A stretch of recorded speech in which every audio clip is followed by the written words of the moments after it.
నమ్మలేకున్నా ఇది నిజం. ఇందులో ఎలాంటి ట్విస్టు లేదు. ఒక వ్యక్తి తీసుకున్న సంచలన నిర్ణయంతో ఇలాంటి అరుదైన పరిస్థితి చోటు చేసుకుంది. నిత్యం పేదరికంతో చాలీచాలని సంపాదనతో కింద మీద పడుతున్న ఆ ఊరి ప్రజలు రాత్రికి రాత్రి కోటీశ్వరులు కావడం ఇప్పుడు వారంతా ఉక్కిరిబిక్కిరికి గురవుతున్నారు.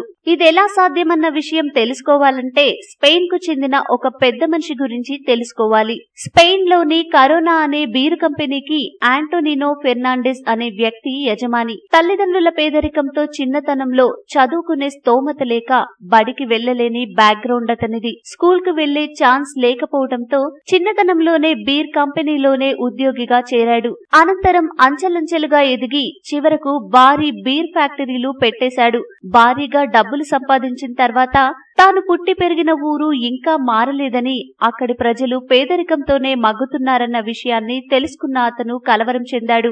జీవితం చివరి దశలో ఉన్న ఆయన తన ఊరికి ఏదో ఒకటి చేయాలని భావించి తదనంతరం తన ఆస్తిలో పెద్ద మొత్తం తాను పుట్టిన సెరెజెల్ డెల్ కామ్డెడోలోని ప్రజలకు చెందాలని కోరారు. అలా వీలునామా రాసిన తర్వాత ఆయన ఈ ఏడాది ఆగస్టులో మరణించారు. అనంతరం ఆయన రాసిన వీలునామా ప్రకారం ఆ ఊళ్ళో ఉన్న 150 కుటుంబాలకు ఒక్కొక్కరి బ్యాంకు ఖాతాలో 17 కోట్ల రూపాయల మొత్తం జమ అయ్యాయి. రాత్రికి రాత్రి తమ బ్యాంకు అకౌంట్ లో ఇంత భారీ మొత్తం రావడంతో షాక్ తిన్న వారు ఆరా తీస్తే అసలు విషయం బయటకు వచ్చింది. పుట్టిన ఊరు కోసం అక్కడి వారి గురించి ఇంతగా ఆలోచించేవారు ఎవరూ ఉండరేమో. ఈ వీడియో మీకు నచ్చితే లైక్ చేయండి, అందరికీ షేర్ చేయండి, కానీ సబ్స్క్రైబ్ చేయడం మాత్రం మర్చిపోకండి.